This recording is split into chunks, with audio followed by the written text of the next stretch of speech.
افغان فطرتاً حملے کے ایکسپرٹ یہ حملہ کریں گے اور چند منٹوں میں ہر چیز تہس نہس کر دیں گے۔ آپ تاریخ دیکھ لیں، افغانیوں نے انڈیا کے ساتھ کیا کیا۔ یہ آتے تھے، شہروں کو لوٹتے تھے، مکانوں اور کھیتوں کو آگ لگا دیتے تھے، انسانوں کو قتل کرتے تھے، واپس چلے جاتے تھے۔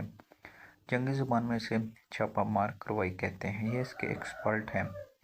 دوسرے یہ اپنے مفاد میں اکٹھے ہو جاتے ہیں۔ ان پہ حملہ ہو یا انہیں کسی ملک میں اپنا مفاد نظر آئے تو یہ قبائلی عصبت اور نظریاتی اختلاف بلا کر فوراً کھڑے ہو جائیں گے، لیکن جو ہی یہ مفاد ختم ہوگا یہ دوبارہ ایک دوسرے سے لڑنا شروع کر دیں گے۔ ان دو خوبیوں کے علاوہ ان میں خامیاں ہی خامیاں ہیں۔ یہ ڈسپلن نہیں ہے۔ افغان تاریخ کسی بھی دور میں آزاد اور مکمل ملک نہیں رہا۔ یہ مختلف علاقوں اور قبائل میں منعقد رہا، لہٰذا افغانیوں کے ڈی این اے میں ڈسپلن، قانون کی پابندی، ملک سے محبت، رواداری اور انسانی حقوق پیدا نہیں ہوئے۔ ان کی نظر میں انسانی جان، وعدے کی پابندی، خواتین کا احترام، احسان مندی کی اہمیت نہیں۔ لڑنا، مرنا اور مارنا ان کی خو ہے۔ یہ آپس میں لڑتے اور مرتے ہیں۔ اگر کوئی دوسرا آ جائے تو یہ غول کی شکل میں اس سے لڑ پڑتے ہیں۔ وہ تنگ آ کر واپس چلا جاتا ہے تو پھر یہ ایک دوسرے کا سر اتارنا شروع کر دیتے ہیں۔ سوویت یونین کے معاملے میں بھی یہی ہوا۔ یہ سب روس سے لڑ رہے تھے، لیکن جو ہی روس ٹینک واپس جانا شروع ہوئے یہ آپس میں لڑ پڑے اور لڑائی سے انہیں افغان وار سے 10 گنا نقصان ہوا۔ طالبان کا ظہور اس خانہ جنگی کا نتیجہ تھا۔ طالبان آئے تو افغانستان میں امن ہوگا اور لوگوں نے سکھ کا سانس لیا، لیکن اس کے بعد طالبان نے وہ گل کھلائی کہ امریکہ ان پہ حملے کے لیے مجبور ہو گیا۔ اس کے بعد افغانوں نے ایک بار پھر افغانوں کے ساتھ وہ کیا جسے سن کر انسانیت کانپ جاتی ہے۔ آپ خانہ جنگی کے واقعات پڑھ لیں، یہ آپ کی نیند اڑ جائے گی۔ یہ لوگ اپنے بھائیوں کو کنٹینروں میں بند کر کے صحرا میں چھوڑ دیتے تھے اور لوگ کنٹینر میں بھوک، پیاس اور گرمی سے مر جاتے تھے۔ لاشوں سے بھرے یہ کنٹینر برسوں صحراؤں میں کھڑے رہے۔ اب سوال یہ ہے کہ یہ لوگ اگر اتنے ہی جاہل، سنگ دل، مطلبی اور احسان فراموش ہیں تو پھر ہم انہیں دہائیوں تک آئیڈیل کیوں سمجھتے رہے؟ ہم نے اپنے میزائلوں کے نام غوری، غزنوی، بابر، ابدالی کیوں رکھے تھے؟ یہ داستان بھی کم دلچسپ نہیں ہے۔ ہندوستان ماضی میں دو اکثریت میں تقسیم رہا، ہندو اور مسلمان۔ ہندو تعداد میں زیادہ تھے، لیکن یہ فطرتاً بزدل ہیں۔ مسلمان بہادر اور جنگجو ہیں۔ ان کی اکثریت سینٹرل ایشیا سے آئی تھی۔ یہ افغان، ایرانی، ازبک، ترک اور عرب تھے۔ یہ ہزاروں سال سے جنگجو ہیں۔ ہندوستان پر 5000 سال سے سینٹرل ایشیا سے حملے ہوتے رہے۔ غزنوی، غوریوں، ازبکوں، ابدالیوں نے ماضی میں ان کی اینٹ سے بجا دی تھی، لہٰذا یہ ان کے ناموں اور تذکروں سے بھی ڈرتے تھے۔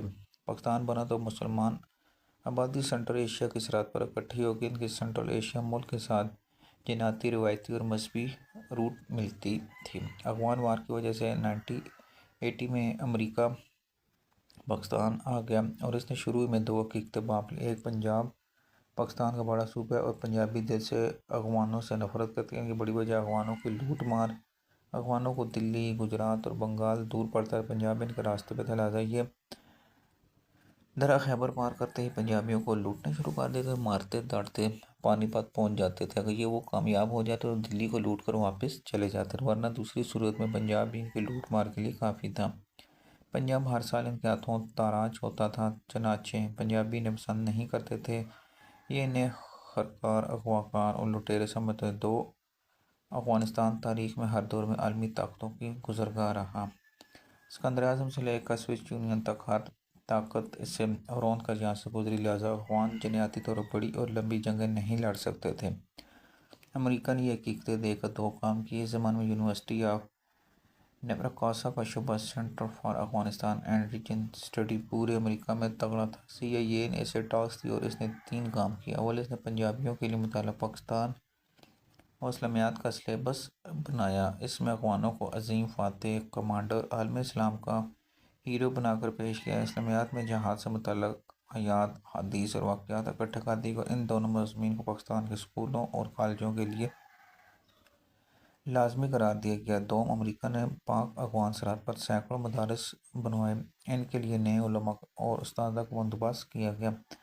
مدارس کا سلیبس اب انسانی رواداری، برداشت، نکال جہاد، کفر سے مقابلہ، توہین مذہب ڈال دیا۔ امریکہ نے اس زمانے میں پاکستانیوں کو یہ یقین دلانا شروع کر دیا کہ سوویت یونین میں لاطین اور کافر بستے، یہ مسجدوں میں گھوڑے باندھتے ہیں، قرآن مجید بستر کے طور پر استعمال کرتے ہیں۔ نعوذ باللہ، یہ گستاخ رسول بھی امریکی اسپانسر مدارس میں افغانوں کے ساتھ ساتھ پنجابی بھی پڑھتے ہیں۔ یوں ان مدارس سے ایک نئی اور شدت پسند نسل نے جنوری سوم امریکہ نے افغانوں اور پاکستانیوں دونوں کو یقین دلایا۔ افغانستان ناقابل تسخیر ہے۔ یہ تاریخ کے کسی دور میں بھی کسی قوم کے بھی تابع نہیں رہے۔ افغان مر جائے لیکن دوسرے کے اطاعت نہیں کرتے۔ افغانوں کو بھی یہ یقین ہے اگر تم سچے مسلمان اور باقی دنیا کافر ہے، جو تمہیں نہ مانے یا تمہارا ساتھ نہ دے وہ کافر ہے، اس کی جان لینا تم پر فرض ہے۔ یہ سلسلہ 30 سال چلا اور اس نے افغانوں اور پاکستانی دونوں کا ذہن بدل دیا۔ یہ یونیورسٹی کا کمال تھا۔ اس دوران پاکستان نیوکلیر پاور بن کر اس نے میزائل بھی بنانے شروع کر۔ میزائل سازی میں ان لوگوں کا زیادہ ہے جن کے آباء و اجداد افغان کمانڈر کے ساتھ ہندوستان